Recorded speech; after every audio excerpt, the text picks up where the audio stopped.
Hello everybody, स्वागत है आप लोग का आज की इस क्लास में। आज की क्लास में हम लोग जो है 9th मॉक टेस्ट करने वाले हैं। हम लोग ऑलरेडी जो है 8 मॉक टेस्ट कंप्लीट कर चुके हैं। अगर आप लोगों ने अभी तक वो 8 मॉक टेस्ट नहीं देखे हैं या फिर आप लोग जो है इसी मॉक टेस्ट से इस चैनल पर जुड़े हुए हो, देन आप लोग उन मॉक टेस्ट को जो है लिंक आई बटन में मिल रहा होगा, उधर से आप लोग देख सकते हो या फिर डिस्क्रिप्शन में जाओ, ठीक है, उधर भी आप लोग को लिंक प्रोवाइड किया गया है, उधर भी क्लिक करके आप लोग जो है बाकी के जो पिछले 8 मॉक टेस्ट है उनको कंप्लीट कर सकते हो, ठीक है। क्योंकि ये मॉक टेस्ट जो आप लोग के लिए मोस्ट इंपोर्टेंट रहने वाले हैं। अगर आप लोग ये 100 मॉक टेस्ट की सीरीज कंप्लीट कर लेते हो, then your score will be 25 out of 25, ठीक है। आप लोग को चाहे कोई भी एग्जाम हो, एनडीए, नेवी, कोस्ट गार्ड या एयरफोर्स एक्स करो, आप लोग जो है फिजिक्स में full out of full marks score करोगे अगर ये 100 मॉक टेस्ट आप लोग कंप्लीट कर लेते हो तो, ठीक है। चलो फटाफट से मैं बता देता हूं आप लोगों को टेलीग्राम के बारे में। टेलीग्राम चैनल को जरूर ज्वाइन कर लेना, क्योंकि इधर आप लोगों को जो है इस मॉक टेस्ट का पीडीएफ इधर ही शेयर किया जाएगा। अगर क्लास का कोई भी लिंक होता है वो भी आप लोगों को टेलीग्राम पर मिल जाता है। प्लस अगर आप लोग का कोई छोटा मोटा अपडेट होता है, शॉर्ट अपडेट होता है आप लोग का, तो वो भी आप लोग को टेलीग्राम पर मिल जाता है। ज्वाइन कैसे करना है, लिंक आप लोग को डिस्क्रिप्शन में मिल जाएगा। अगर टेलीग्राम पर आप लोग जुड़े हुए हो ऑलरेडी, तो उधर सर्च करना डिफेंस कंपटीशन पॉइंट, तो आप लोग को मेरा चैनल मिल जाएगा और ज्वाइन कर लेना। प्लस उधर आप लोग को एक डिस्कशन ग्रुप भी मिल रहा होगा, उसको भी आप लोग ज्वाइन कर सकते हो अगर आप लोगों को कोई भी डाउट वगैरह पूछना है तो टेलीग्राम पर, ठीक है। और कमेंट बॉक्स खुला हुआ, कमेंट बॉक्स में भी आप लोग अपने डाउट पूछ सकते हो, ठीक है। चलिए, तो पहला क्वेश्चन आप लोग का स्क्रीन पर आ चुका है। क्या बोला गया क्वेश्चन में, the peak value of 220 volt AC is, ठीक है। तो 220 वोल्ट एसी का शिखर मूल्य हम लोगों को बताना है, ठीक है। समझ आया कि नहीं। अब देखो बहुत ही सिंपल क्वेश्चन है, इसमें कुछ भी हम लोग को नहीं करना है। क्यों नहीं करना है, क्योंकि कल मैंने आप लोगों को आईआरएमएस बताया था, और आईआरएमएस क्या होता है आप लोग का, आई नॉट बाई रूट टू के इक्वल, ठीक है। और हम लोग को पीक वैल्यू निकालनी होती है आई नॉट की या बी नॉट की। तो सिंपली क्या करते हैं, जो आईआरएमएस है या फिर बीआरएमएस है, उसमें किसका मल्टीप्लाई कर देंगे हम लोग, रूट टू का। ओके, अगर आप लोगों को याद नहीं रहता उसके लिए शॉर्ट ट्रिक बताता हूं, याद आप लोग कैसे रख सकते हो। पीक वैल्यू का मतलब पता है आप लोगों को, पीक का मतलब पता है मैक्सिमम या हाईएस्ट पॉइंट, ठीक है। मतलब हाईएस्ट वैल्यू आप लोगों को निकालनी है। और हाईएस्ट वैल्यू कैसे निकाल सकते हो, जब आप लोग मल्टीप्लाई बाय क्या कर दो, रूट टू, ठीक है। तो आप लोग जो है बहुत सारे स्टूडेंट कंफ्यूज होते होंगे कि डिवाइड बाय रूट टू करें या मल्टीप्लाई बाय रूट टू करें, ठीक है। तो पीक वैल्यू का मतलब आप लोगों को पता है कि हाईएस्ट वैल्यू, और मल्टीप्लाई बाय रूट टू कर दोगे तो आप लोगों के पास हाईएस्ट वैल्यू आ जाएगी। अगर आप लोगों को जो आईआरएमएस मतलब रूट मीन स्क्वायर वैल्यू निकालनी है आप लोगों को, तो उसके लिए सिंपली आप लोग डिवाइड कर दोगे, क्योंकि इसमें क्या आ रहा है, रूट आ रहा है। रूट से क्या करोगे, डिवाइड करोगे। गॉट इट, समझ आया कि नहीं। तो इधर आंसर क्या होने वाला है आप लोगों का, simply V not equal to B R M S multiply में रूट टू, और बी आर एम एस क्या दे रखा है, 220 multiply by root two. Answer क्या आ गया, 220 रूट टू के इक्वल। ओके, देन आप लोग को जो है डी ऑप्शन करेक्ट हो जाएगा। चीजों को समझो, एक एक चीज आप लोग को ऐसे समझाई जाएगी कि आप लोग को जो है फिजिक्स लल्लू लगने लगेगी। समझ आया कि नहीं। चलिए, तो सेकंड क्वेश्चन करिए फटाफट से। क्या बोला गया है, the ratio of the distance travelled by a body falling freely from rest in first second and third second of its fall. ये मोस्ट इंपोर्टेंट क्वेश्चन बन जाता है, क्योंकि नेवी एयरफोर्स दोनों में पूछ लिया गया है, ठीक है। चलिए अब बात करते हैं किस किस की बात कर रहा है। पहले ये देखो क्या क्या बोला गया उसमें, ठीक है।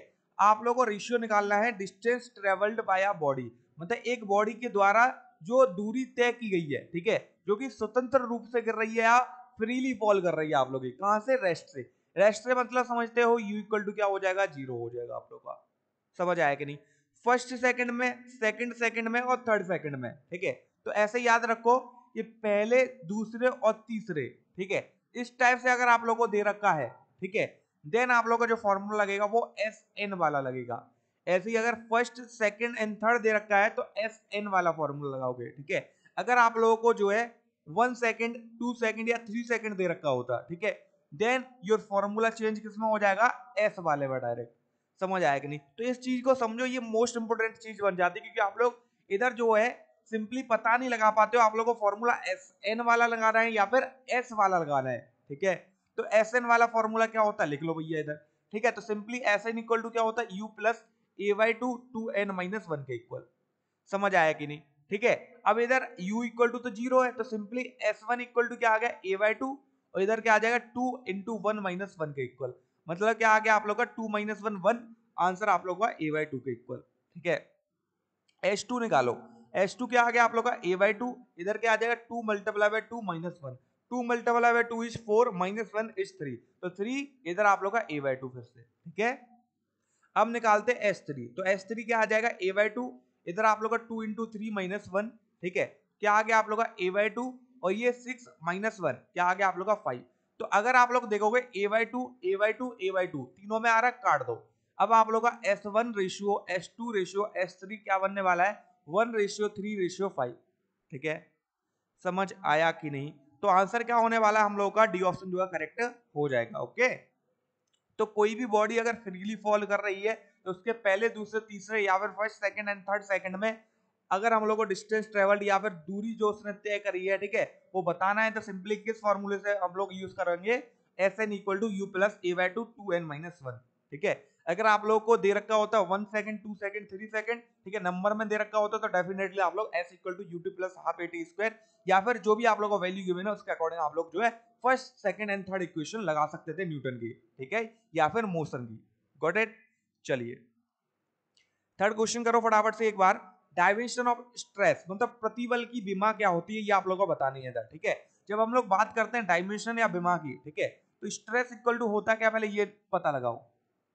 प्रतिबल बराबर फोर्स ओवर एरिया या फिर बल बट्टे क्षेत्रफल, समझ आया कि नहीं।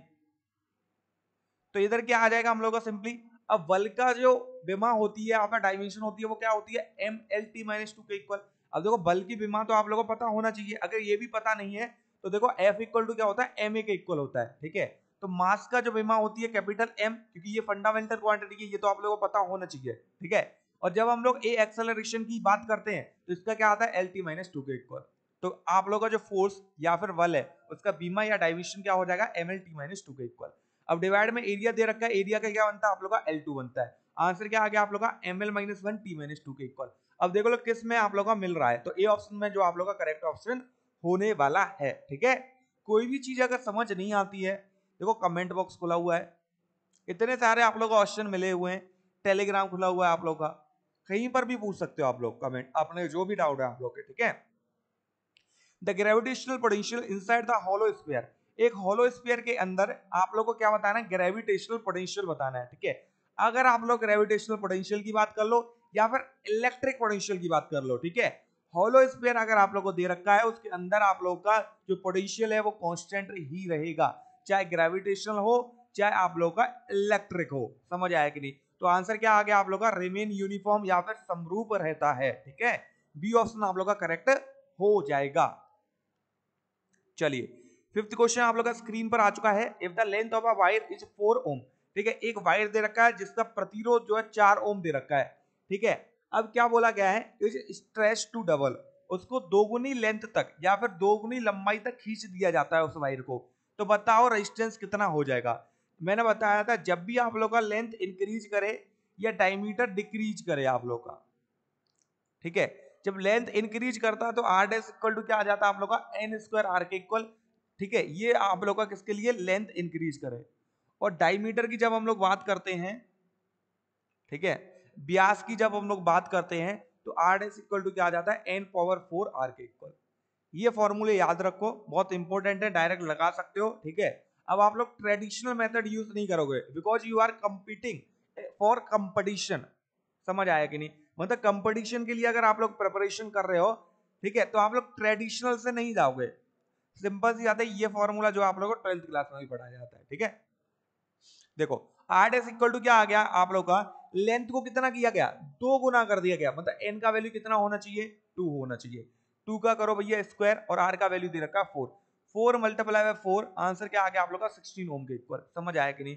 तो आंसर हम लोग का जो है डी ऑप्शन करेक्ट होने वाला है इधर। ओके चलिए तो सिक्स्थ क्वेश्चन आप लोग का स्क्रीन पर आ चुका है, फटाफट सब लोग सॉल्व करेंगे। क्या बोला गया क्वेश्चन में, when a object is oscillating at the centre of gravity, मतलब कि देखो अर्थ है, ठीक है, सेंटर ऑफ ग्रेविटी मतलब इसके सेंटर पर आप लोग का, ग्रेविटी के सेंटर पर जो है एक ऑब्जेक्ट जो ऑसिलेट कर रहा है, तो उसका टाइम पीरियड टी बताना है क्या होगा। जब टाइम पीरियड टी की बात करते हैं तो क्या होता है 2π√L/g के इक्वल, पता है कि नहीं। और अगर हम लोग सेंटर ऑफ ग्रेविटी की बात करें, जी सेंटर या जी सी की बात करें, ठीक है, या फिर जी ओ भी लिख सकते हैं हम लोग इसको, ठीक है, सिंपली किसके इक्वल आता है, 0 के इक्वल आता है। सेंटर पर जी का वैल्यू है एक्सेलरेशन ड्यू टू ग्रेविटी, या फिर गुरुत्वीय त्वरण का जो वैल्यू होता है वो कितना होता है, 0 या 0 के बराबर होता है। तो आप लोग का टाइम पीरियड क्या आएगा, 1/0 या फिर अंडर रूट में 1/0। ये वैल्यू कितनी हो जाएगी, इन्फिनिटी। टाइम पीरियड कितना हो गया आप लोग का, इनफाइनाइट या फिर अनंत। ठीक है, तो सी ऑप्शन आप लोग का करेक्ट हो जाएगा इधर। चलिए 7th क्वेश्चन आप लोग का स्क्रीन पर आ चुका है। क्या बोला गया है, सीमेंस मात्रक है, मतलब siemens is a unit of. तो सीमेन किसका यूनिट है, ये आप लोग को पूछा गया है। जब हम लोग बात करते हैं रेजिस्टेंस या प्रतिरोध की, तो समझो चीज को। तो भैया रेजिस्टेंस या प्रतिरोध क्या होता है आप लोगों का, सिंपली ओम के इक्वल आता है। और इसके उल्टे की बात करें तो क्या आता है आप लोगों का, कंडक्टेंस आता है। समझ आया कि नहीं, जिसको हम लोग चालकत्व भी बोलते हैं। ठीक है, इधर चालकता की जगह क्या कर लोगे, चालकत्व कर लोगे। ठीक है, कंडक्टेंस। समझ आया कि नहीं, चालकता, कंडक्टिविटी। Got it. अब देखो आप लोगों को पता चल गया कि रेजिस्टेंस या प्रतिरोध का इनवर्सली प्रोपोर्शनल इज कंडक्टेंस या चालकत्व। समझ आया कि नहीं। ठीक है, तो ओम दे रखा है रेजिस्टेंस के लिए, तो सी के लिए क्या आएगा आप लोग का, पर ओम। ठीक है, अब मैक्सिमम लोग क्या करते हैं, पर ओम तो नहीं लिखते, आप लोग को ऑप्शन क्या दे देंगे भैया, सीमेन वाला ऑप्शन दे देंगे, या सीमेंस वाला आप लोग को ऑप्शन दे देंगे। ठीक है, तो इसको सीमेंस भी बोलते हैं, सीमेन भी बोलते हैं। ठीक है, प्रोनाउंसिएशन आप लोग देख सकते हो। तो आंसर क्या आ जाएगा आप लोग का, सीमेंस आ जाएगा। किसका मात्रक आप लोग का, विद्युत चालक या फिर इलेक्ट्रिक कंडक्टेंस। Got it. तो आंसर क्या आ गया आप लोग का, डी ऑप्शन जो है करेक्ट हो जाएगा। अब मैं आप लोग को इधर पूछूंगा क्या, इलेक्ट्रिक कंडक्टिविटी का डायमेंशन क्या होता है, क्योंकि क्वेश्चन पूछना मेरा हक है। इतना पढ़ाया जा रहा है तो इतना तो याद रखो। ठीक है, इधर आप लोग आ जाएगा विद्युत चालकता। चालकता का क्या बताना है भैया, इधर मात्रक बताना है। ओके, यूनिट बताना है आप लोगों को। समझ आया कि नहीं, चलते हैं नेक्स्ट क्वेश्चन पर। देखो यार, कोई भी क्वेश्चन अगर मैं आप लोगों से पूछ रहा हूं, फालतू में नहीं पूछ रहा हूं, क्योंकि या तो मैं वो क्वेश्चन पूछ रहा हूं जो आप लोगों के पेपर में पूछा जा सकता है, या फिर वो इतना इंपॉर्टेंट क्वेश्चन है वो ऑलरेडी पूछा जा चुका है। ठीक है, दो टाइप के क्वेश्चन पूछता हूं, या तो पूछा जा सकता है या पूछा गया है। तो जो मैं होमवर्क क्वेश्चन पूछता हूं उसको कभी मिस मत किया करो, क्योंकि ये होमवर्क क्वेश्चन जो है हम लोगों को कम से कम 2 नंबर दिला देंगे। ठीक है, समझ आया कि नहीं। और बाकी आप लोग 100 मॉक टेस्ट चल रहे हैं, तो वो होमवर्क क्वेश्चन आगे आप लोगों को मॉक टेस्ट में भी मिलेंगे, तो उसका आप लोग टेंशन ना लो। ऐसा नहीं है कि आप लोगों को आगे मॉक टेस्ट में वो क्वेश्चन मिलेंगे ही नहीं जो मैं आप लोगों को होमवर्क के लिए दे रहा हूँ। ठीक है, बट आप लोग जब पार्टिसिपेट करते हो, ठीक है, जब आप लोग आंसर देते हो, तो आप लोग का आंसर रॉन्ग हो गया मान के चलो। ठीक है, या फिर आप लोगों को नहीं आता है, तो नहीं आता उस कंडीशन में आप लोग क्या करोगे, अपना बुक खोलोगे या गूगल बाबा खोलोगे, उधर आप लोग सर्च करोगे what is the answer for the particular question. ठीक है, तब आप लोग थोड़ा मेहनत करोगे, अपने दिमाग को चला रहे हो, और अपने दिमाग को चला रहे हो, इसका मतलब वो क्वेश्चन आगे आएगा तो गलत नहीं होगा आप लोग का। ठीक है, इसलिए होमवर्क क्वेश्चन देता हूं, शौक नहीं है होमवर्क क्वेश्चन देने का। Got it. अब ऐसा यूनिट की बात कर लें, कैपिटल जी की। अब पहले फोर्स की बात करते हैं। F इक्वल टू क्या होता है, कैपिटल जी m1 m2 और डिवाइड में आप लोग का R square. Capital G will be equal to क्या आ जाएगा, F मल्टीप्लाई में आप लोग का आर स्क्वायर डिवाइड में m1 m2 के इक्वल। जब फोर्स या बल की बात करते हैं तो इसका यूनिट या मात्रक क्या होता है, न्यूटन। और जब हम लोग आर स्क्वायर की बात करते हैं तो ये तो दूरी है आप लोग की, और दूरी की क्या आएगा, मीटर स्क्वायर के इक्वल। और ये दोनों क्या दे रखे हैं आप लोग को, मास या द्रव्यमान। और द्रव्यमान का आप लोग का यूनिट क्या होता है, मात्रक क्या होता है, किलोग्राम। इधर आप लोग को 2 द्रव्यमान दे रखे हैं, 2 मास दे रखे हैं, तो क्या आ गया, kilogram square. Your answer will be newton metre square पर किलोग्राम स्क्वायर के इक्वल। समझ आया कि नहीं। तो आंसर क्या हो गया आप लोग का, इधर ए ऑप्शन जो है करेक्ट हो जाएगा। अब मैं इधर आप लोगों को एक सिंपल सा लॉजिकल, बहुत ही ज्यादा सिंपल क्वेश्चन पूछूंगा कि यूनिट ऑफ एक्सेलरेशन बता दो। अगर आप लोग सच में प्रिपरेशन कर रहे हो, त्वरण का मात्रक क्या होता है, ठीक है, त्वरण का मात्रक। अगर सच में आप लोग जो है एयरफोर्स, एनडीए या फिर नेवी या कोस्ट गार्ड की प्रिपरेशन कर रहे हो, आप लोग इस क्वेश्चन का आंसर जरूर देना। भले ही 100 स्टूडेंट क्लास को देखें या 200 देखें या 300 देखें। ठीक है, आप लोगों को आंसर करना है, जितने भी लोग इस क्वेश्चन तक आए हैं। ठीक है, अगर आप लोग आंसर नहीं कर रहे हो, then you are not preparing for your particular exam. Got it. चलो भैया, अब 9th क्वेश्चन की बात करते हैं, और इसमें बहुत सारे स्टूडेंट जो है कंफ्यूज होंगे। ठीक है, अगर आप लोग कंफ्यूज हुए हो तो कमेंट बॉक्स में बताना 9th क्वेश्चन में सर मैं कंफ्यूज हुआ या भैया मैं कंफ्यूज हुआ। ठीक है, चलो। If x resistance of equal magnitude we first joint in series, मतलब कि एक्स रेजिस्टेंस समझ आया कि नहीं? इधर एक्स की जगह एन कर लो सो डेट आप लोगों के लिए थोड़ा आसान हो जाए, कि ये मिसप्रिंट हो गया आप लोगों का, ठीक है। एन प्रतिरोधों को पहले किस में जोड़ा जाता है? सीरीज या फिर श्रेणी क्रम में जोड़ा जाता है। समझ आया कि नहीं? फिर क्या बोला गया? Then connected in parallel. अब किस में कनेक्ट किया गया आप लोगों का? समांतर क्रम में या पैरेलल में कनेक्ट किया, ठीक है। जब मैं सीरीज में कनेक्ट करूंगा तो आर डैश इक्वल टू क्या आ जाएगा आप लोगों का? एन आर के इक्वल। और जब मैं पैरेलल में कनेक्ट करूंगा तो आर पी इक्वल टू क्या आ जाएगा आप लोगों का? सिंपली आर बाय एन के इक्वल। इतना पता होना चाहिए, इधर आर एस कर लो सो डेट आप लोगों को कोई कंफ्यूजन ना हो, ठीक है। चलिए अब बात करते हैं ratio of equivalent resistance in parallel and series. आप लोगों को नॉर्मली बुक्स में क्वेश्चन जो मिलता है वो जो आप लोगों को पहले दे रखा है उसका रेशियो ओवर जो सेकंड में दे रखा है। तो सीरीज व पैरेलल का आप लोगों को पूछा जाएगा बुक्स में, बट इधर आप लोग की बुक नहीं कराई जा रही है, इधर आप लोग को जो है मास्टर बनाया जा रहा है। मतलब क्वेश्चन कितना भी घुमाया जाए आप लोग उसको कर सकते हो। तो इधर क्या पूछा मैंने आप लोगों को? पैरेलल बाय सीरीज पूछा, मतलब कि आरपी बाय आर एस पूछा। तो आरपी कितना है? आर बाय एन के इक्वल। आर एस कितना है? एन आर के इक्वल। आर से आर को डिवाइड कर दो, क्या आ गया? 1 अपॉन एन स्क्वायर के इक्वल। इट मींस आप लोग का जो है सी ऑप्शन करेक्ट हो जाएगा। समझ आया कि नहीं? नेक्स्ट क्वेश्चन पे चलते हैं। 10th question, in the given figure the equivalent resistance. तो आप लोग को क्या बताना है? प्रभावी प्रतिरोध बताना है, जो आप लोगों को फिगर दे रखा है। तो फटाफट इस क्वेश्चन को करते हैं। 10 और 10 किसमें दे रखे हैं? सीरीज में। देखो केवल एक टर्मिनल कनेक्ट है, दूसरा टर्मिनल नहीं कनेक्ट है, ठीक है। देखो बताता हूँ सीरीज या फिर श्रेणी क्रम को कैसे आप लोग जो है पहचान सकते हो। दो रेजिस्टेंस दे रखे हैं, केवल इनका एक ही सिरा आप लोग का कनेक्ट है या फिर एक ही टर्मिनल कनेक्ट कर रखा है। और जब पैरेलल की बात करते हैं तो पैरेलल में क्या होता है आप लोग का? दोनों सिरे जो है कनेक्टेड होते हैं आपस में, ठीक है, इस प्रकार कुछ। तो मतलब आप लोग का ये वाला भी कनेक्टेड है और ये वाला भी कनेक्टेड है, बस सीरीज में देखो एक ही कनेक्टेड है, बाकी आप लोग आजाद है, ठीक है, इंडिपेंडेंट है आप लोग, मतलब कनेक्टेड नहीं आपस में। तो इसको बोलते हैं सीरीज। दोनों कनेक्टेड है, इसको बोलते हैं पैरेलल। तो ये चीज समझ लो सो डेट आप लोगों को आगे कोई भी कंफ्यूजन ना हो, ठीक है। तो अगर हम लोग 10 और 10 को देखते हैं तो ये सीरीज में दे रखे हैं, सॉल्व करोगे तो क्या आ गया? 20। अब 20 और 20 को देखें तो ये किस में आ जाएंगे? पैरेलल में, क्योंकि दोनों सिरे आप लोग अब कनेक्टेड हैं। समझ आया कि नहीं? दोनों टर्मिनल कनेक्टेड है, ठीक है। तो आर पैरेलल इक्वल टू क्या आता है? आर बाई एन के इक्वल अभी पीछे बताया। आर के साथ दे रखा है 20, कितने हैं? दो रेजिस्टेंस है। आंसर कितना आ गया आप लोग के पास? 10 ओम के इक्वल। अब अगर आप लोग देखो तो ये 10 ओम बन गया। 10 ओम 10 ओम 10 ओम सीरीज में, क्योंकि एक इससे कनेक्टेड है, अब एक इससे कनेक्टेड है, अब आपस में तो कनेक्टेड नहीं है। इसका मतलब आप लोग का जो आर सीरीज आएगा वो simply R1 plus R2 plus R3 के इक्वल हो गया। मतलब प्लस कर दो 10 plus 10 plus 10, your answer will B 30 ओम। समझ आया कि नहीं? तो आंसर क्या आ जाएगा आप लोग का? सी ऑप्शन जो है करेक्ट होने वाला है, ठीक है। चलिए नेक्स्ट क्वेश्चन आप लोग का स्क्रीन पर आ चुका है। क्या बोला गया? When moisture is in air service the resistance will be. जब हवा में नमी होगी, नमी का मतलब समझते हो? तापमान आप लोगों का क्या कर रहा है? घट रहा है, नमी का मतलब, ठीक है। समझ आया कि नहीं?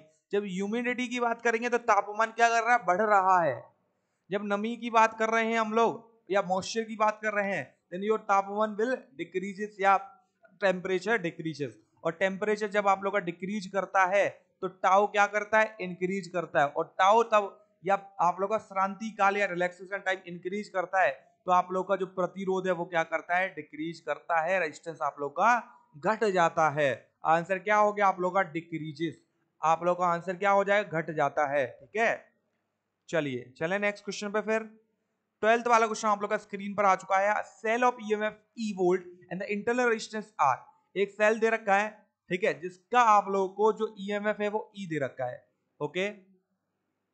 और इसका जो आंतरिक प्रतिरोध है वो आप लोगों को स्मॉल आर दे रखा है और ये ई दे रखा है आप लोगों को, ठीक है।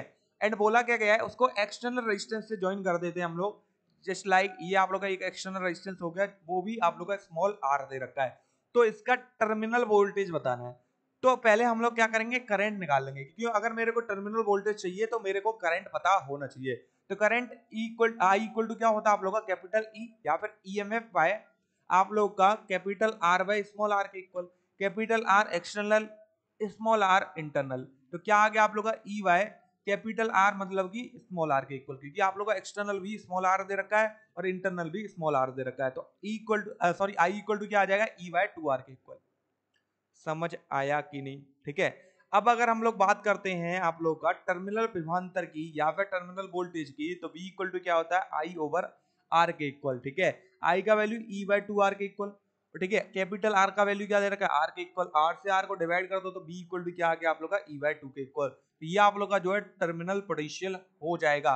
It means B option is correct. समझ आया कि नहीं? ठीक है, चलिए नेक्स्ट क्वेश्चन की बात करें। In a circuit containing two unequal resistor, ठीक है, दो रेजिस्टर दे रखे हैं या आप लोगों को दो प्रतिरोध दे रखे हैं जो असमान है, मतलब उनकी वैल्यू असमान दे रखी है, उनको सीरीज में कनेक्ट करते हैं, तो बताओ कौन सा ऑप्शन सही हो सकता है। तो हम लोग का डायरेक्ट आंसर होने वाला था current is the same in both the resistors. ठीक है, दोनों प्रतिरोधों में, ठीक है, आप लोग का जो करंट या धारा है वो क्या होने वाली है, समान होने वाली है।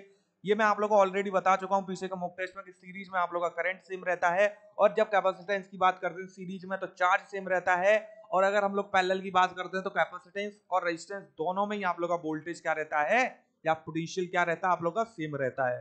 तो इधर सीरीज दे रखा है आप लोग को, आंसर डेफिनेटली आप लोग का ए करेक्ट हो जाएगा। ठीक है, तो देखो इंटरलिंक हो रही है कि नहीं चीजें पुराने मॉक टेस्ट से।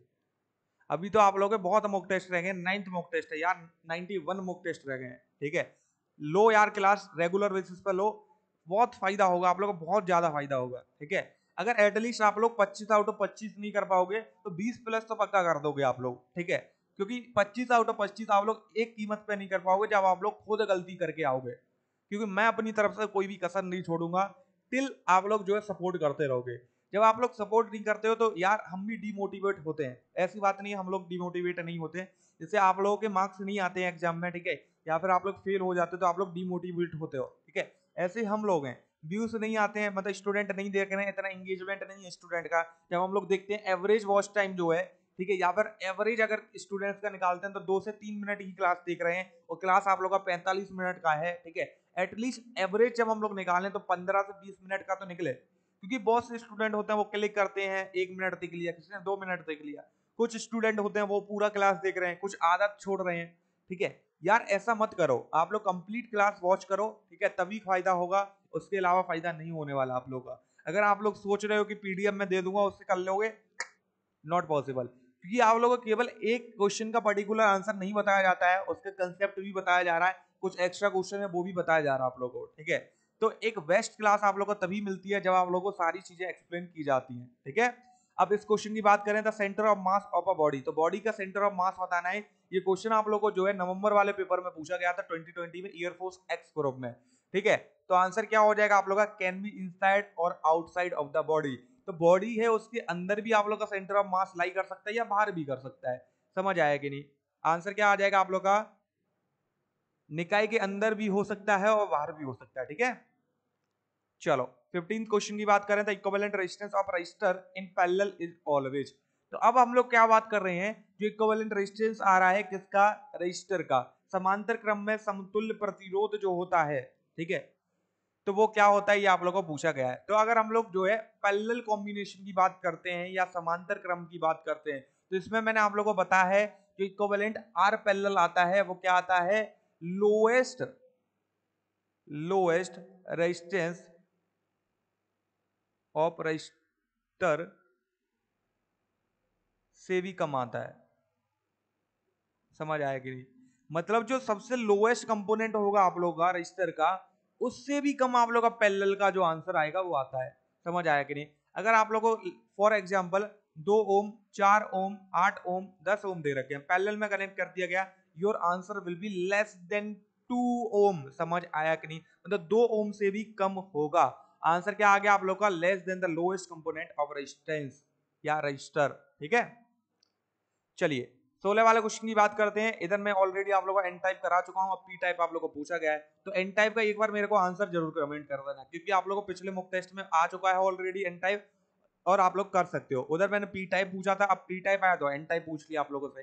तो पी टाइप में आप लोग के चार्ज कैरियर्स कौन से होते हैं, होल या हम लोग जिनको बोलते हैं कोटर। ठीक है, अगर आप लोग का कोई क्वेश्चन रिपीट भी हो जाता है, फॉर एग्जाम्पल ऐसा कोई क्वेश्चन है या फिर यही सेम पर्टिकुलर मैंने क्वेश्चन आप लोगों को पहले करा दिया, तो कोई प्रॉब्लम नहीं यार, एक दो क्वेश्चन आप लोगों के रिपीट हो जाते हैं, क्योंकि हम लोग जो हर क्वेश्चन को चेक नहीं कर सकते कौन सा क्वेश्चन करा रखे हैं। ठीक है, वैसे पर्टिकुलरली हम लोगों ने जो आप लोगों के जो मॉक टेस्ट हैं ऑलरेडी जो बना रखे हैं, ठीक है, तैयार है, अच्छे खासे मॉक टेस्ट तैयार है, मतलब कि हम 50 दिन का मॉक टेस्ट डेली ले सकते हैं, ठीक है। तो मतलब 40 से 50 मॉक टेस्ट ऑलरेडी तैयार रखे हुए हैं, समझ आया कि नहीं। बस क्या है, रिकॉर्ड करना है, अपलोड करना है, स्केड्यूल करना है पर्टिकुलर सेमी नियम पर, और आप लोगों को क्लास मिल जाएगा। बस सपोर्ट आप लोग करते रहो तो डेली का डेली आप लोगों को क्लास मिलेगा, कोई भी क्लास मिस नहीं होगा, ठीक है। जब आप लोग सपोर्ट नहीं करते तो थोड़ा सा डिमोटिवेशन आ जाता है, क्लास भी मिस हो जाती है एक आध दिन, ठीक है।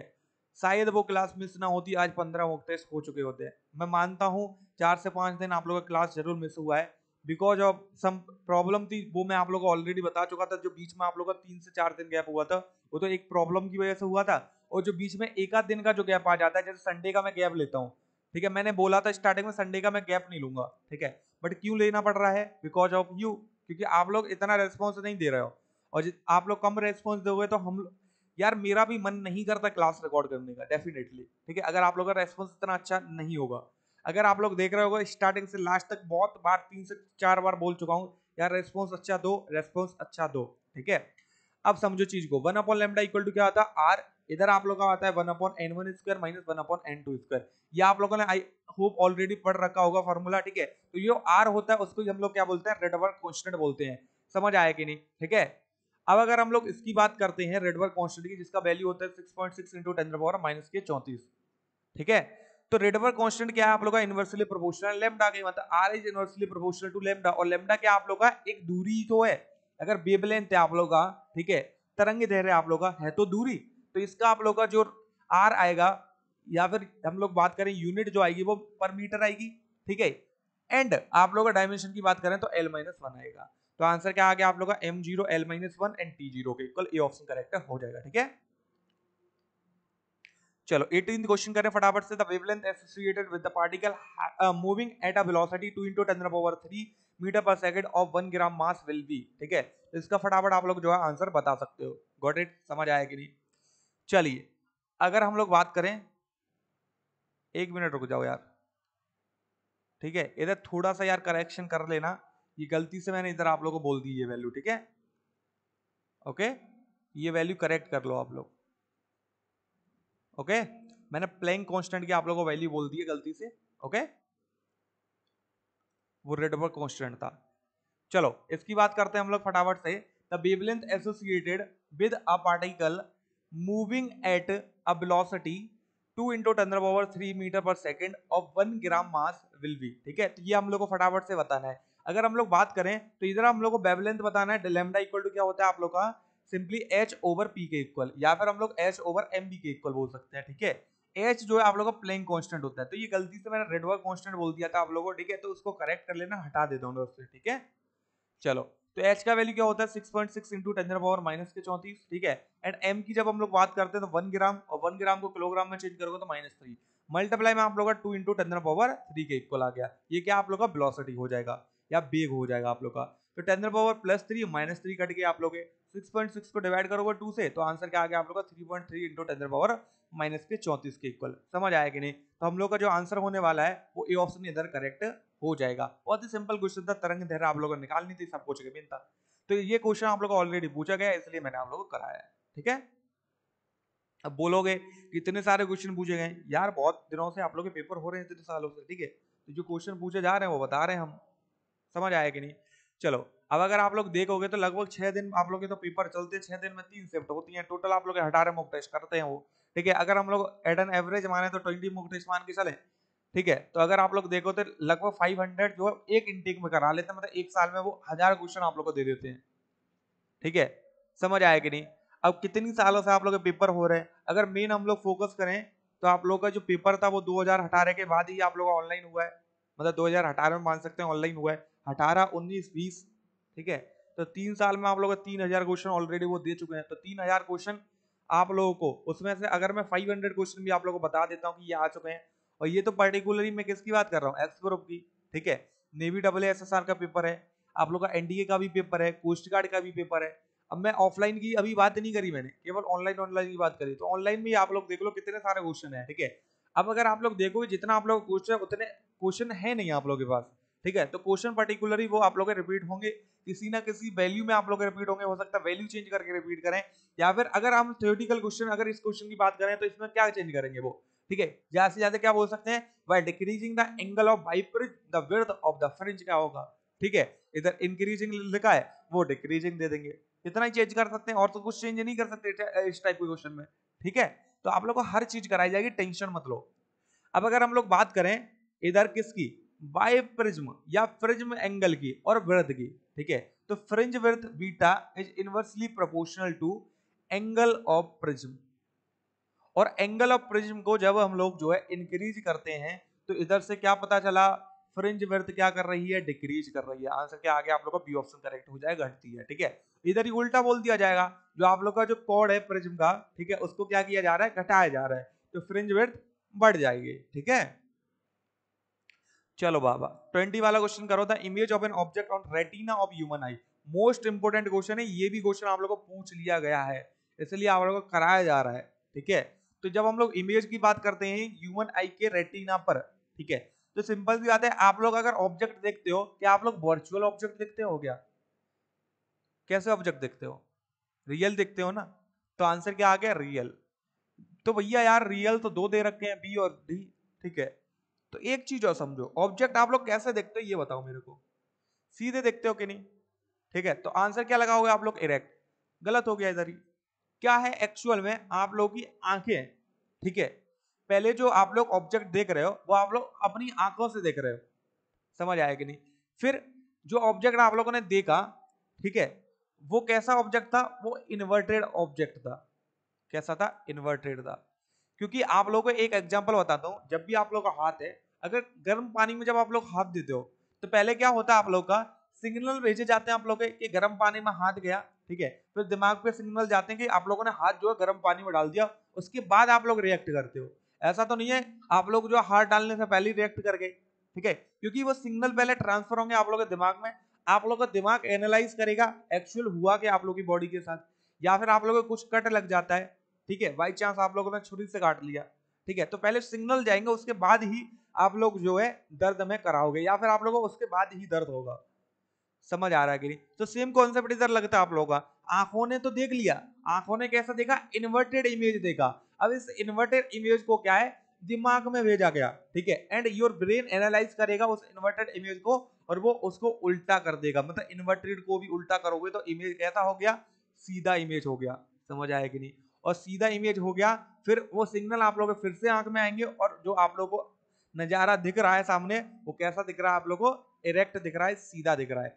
समझ आया कि नहीं, तो आंसर क्या आ गया आप लोगों का, डी ऑप्शन करेक्ट हो जाएगा, तो ये आप लोगों की शॉर्ट ट्रिक है, क्या करने के लिए, याद करने के लिए, सो दैट आप लोग कंफ्यूज ना हो, ठीक है। चलिए भैया 21 वाला क्वेश्चन आप लोग का स्क्रीन पर आ चुका है, magnet is move toward a coil first quickly then slowly, तो एक कॉइल दे रखी है आप लोगों को, एक मैग्नेट दे रखी है, पहले तो मैं स्लोली आप लोग का मूव करता हूं, सॉरी पहले क्विकली मूव करता हूं फिर स्लोली मूव करता हूं, ठीक है, जब हम लोग बात करें ईएमएफ की या फिर इंड्यूस्ड ईएमएफ की, तो E is directly proportional to B, तो उसका जो मैग्नेट का स्पीड है उस पर डिपेंड कर रहा है कि नहीं, या फिर इसको हम लोग बीबीएल भी बोलते हैं, समझ आया कि नहीं, ओके, तो अगर हम लोग देखें तो स्पीड पर डिपेंड कर रहा है, तब मैं जब मैं स्लो ले जाऊंगा तो डेफिनेटली इंड्यूस्ड ईएमएफ क्या होगा, कम प्रोड्यूस होगा आप लोग का, ठीक है, अगर मैं तेज से ले जाऊंगा तो आप लोग का बी इंक्रीज होगा, और बी इंक्रीज होगा तो इंड्यूस्ड ईएमएफ भी क्या होगा आप लोग का, ज्यादा इंक्रीज होगा, या फिर बोल सकते हैं फर्स्ट केस में ज्यादा होगा रेदर देन सेकंड केस, ठीक है, लार्जर इन फर्स्ट केस, पहले मामले में क्या होगा भैया, बड़ा होगा, ए ऑप्शन करेक्ट हो जाएगा। चलिए, a charge particle is moving with the velocity b in a magnetic field of magnetic induction b, the force on the particle will be maximum, तो उस पार्टिकल पर जो फोर्स लग रहा है वो मैक्सिमम कब होगा, F इक्वल टू क्या होता है, q B v sine theta, क्या दे रखा है, बेग, क्या दे रखा है, मैग्नेटिक फील्ड, दोनों गिवन है कि नहीं गिवन है, ठीक है, तो इन दोनों के बीच में जब कोण 90 डिग्री होगा तो ये क्या होना चाहिए 1, तभी तो फोर्स क्या होगा आप लोग का मैक्सिमम, तो 90 डिग्री का कोण होना चाहिए किस किस के बीच में आप लोग का, बी और बी, या फिर बोल सकते हैं B and B are perpendicular, तो आप लोग का सी ऑप्शन तो हो जाएगा इंग्लिश में करेक्ट, पर हिंदी में देखो तो आप लोग का बी ऑप्शन करेक्ट हो रहा है, बी और बी परस्पर लंबवत हो, समझ आया कि नहीं? क्योंकि इधर आप लोगों को ऑप्शन ऊपर नीचे हो गया तो चेक कर सकते हो आप लोग, ठीक है।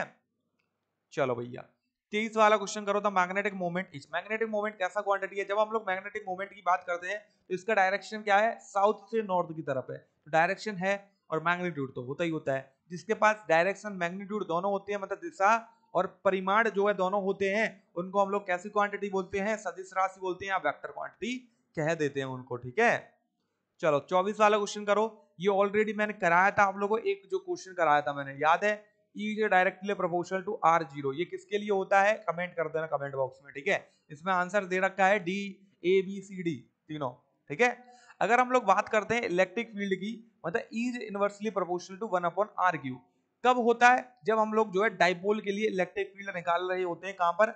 या तो एक्सियल पर निकाल लो या इक्वेटोरियल पर निकाल लो, ठीक है। तो अक्ष पर या फिर एक्सियल पर और इक्वेटोरियल पर जब आप लोग जो है क्या निकाल रहे हो? Electric field due to dipole या फिर इलेक्ट्रिक डाइपोल, तो E is directly proportional 1/R की होता है। तो एक्सियल की जब हम लोग बात करते हैं तो E इक्वल टू क्या होता है आप लोग का? 1/4 पाई एप्सिलॉन नॉट। इधर आप लोग का 2p/R³ इक्वल, और इक्वेटोरियल आप लोग कमेंट करोगे, ठीक है। चलो आंसर क्या आ गया आप लोग का? सिंपली सी ऑप्शन करेक्ट हो जाएगा। आप लोग का जो E है, या फिर बोल सकते हैं E आप लोगों का R³ पर तब डिपेंड करता है, या फिर 1/R³ या R⁻³ पर तब डिपेंड करता है जब हम लोग जो इलेक्ट्रिक फील्ड एक्सियल या इक्वेटोरियल पोजीशन पर ड्यू टू डायपोल निकाल रहे हो, ठीक है।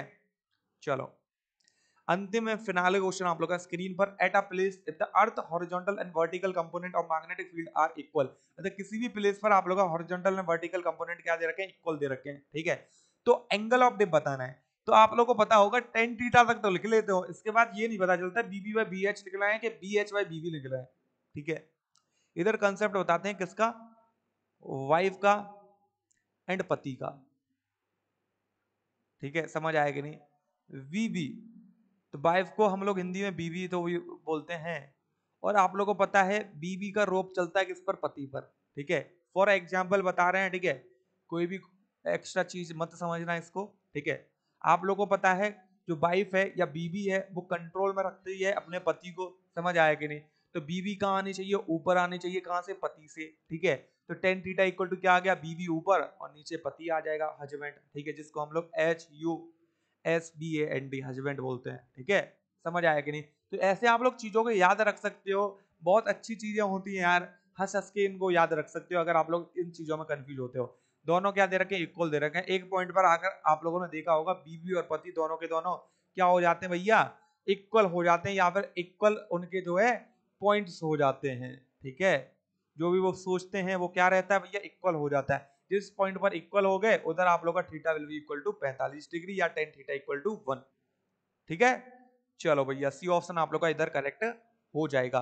जब आप लोग को जो है horizontal and vertical component equal दे रखे हो मैग्नेटिक फील्ड के, then your tan theta will be equal to 1 and theta will be equal to 45, या जिसको हम लोग π/4 भी बोलते हैं। तो आप लोग को जरूरी नहीं है डिग्री में दे रखा हो, रेडियन में भी गिवन हो सकता है, π/4 भी इसका आंसर हो सकता है, ठीक है। इसी के साथ हम लोग के जो है 25 क्वेश्चन कंप्लीट हो चुके हैं, ठीक है। अब सेकंड क्या आप लोग को करना है इस वीडियो पर हो सके तो, ठीक है यार, इतना तो कर ही दो, 100 लाइक करना आप लोगों को, इतना शेयर कर सकते हो कि 3 लोगों से सब्सक्राइब करा लो चैनल को, ठीक है।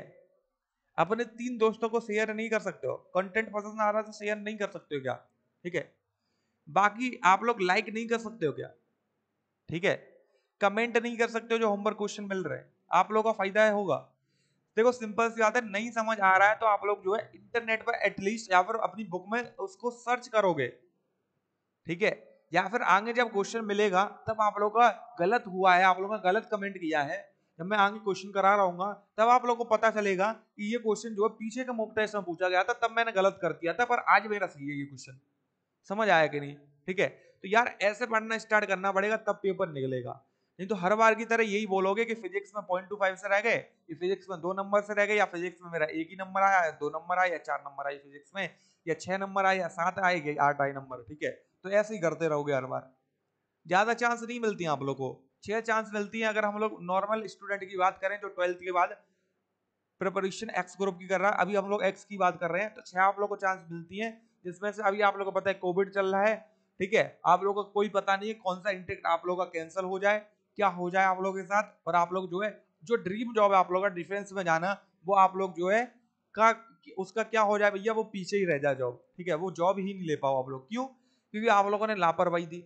बहुत से स्टूडेंट ऐसे होंगे जिनका लास्ट चांस होगा या सिक्स्थ चांस होगा, बहुत से ऐसे होंगे जिनका फिफ्थ चांस होगा, वही लास्ट है उनका। क्यों लास्ट है? क्योंकि आप लोगों को पता है एक इनटेक ऑलरेडी जो है एयरफोर्स ने खा लिया। क्यों खा लिया? क्योंकि कोविड आ गया था, ठीक है। तो ऐसी चीजें आती रहेंगी। अब ये मत सोचो कि आप लोगों के पास 6 है या 3 चांस आएंगे, होने के लिए कुछ भी हो सकता है, ठीक है। जो चांस दे रहे हो उसको लास्ट एंड फिनाले चांस मानो, ठीक है। क्योंकि जब आप लोग जो है 6 महीने या 1 साल लेट जा रहे हो उधर, ठीक है, उधर भी तो आप लोग का लॉस हो रहा है। 6 महीने आप लोग, अगर 6 महीने पहले आप लोग ज्वाइन कर लेते हो तो सोचो, चीज को सोचो, अगर आप लोग 6 महीने पहले ज्वाइन कर लेते हो तो आप लोग का कितना इनकम बन चुका होगा ऑलरेडी, ठीक है। कितना आप लोग जो अपने परिवार को हेल्प कर चुके होंगे। क्योंकि मेरे को पता है जो भी स्टूडेंट सोल्जर के लिए प्रिपरेशन कर रहा है, या फिर हम लोग बोल सकते हैं X Y group coast guard के लिए या नेवी डबल एसएसआर के लिए, मोस्ट ऑफ द स्टूडेंट या तो मिडिल क्लास से बिलोंग कर रहे होंगे या बिलो मिडिल क्लास होंगे, ठीक है। और कुछ आप लोग के एवरेज कैटेगरी में भी आ रहे होंगे, ठीक है, जो कि इतना भी अफोर्ड नहीं कर पा रहे होंगे कि वो कोचिंग ले सकें, बट वो ऑनलाइन के माध्यम से ले पा रहे हैं, ठीक है।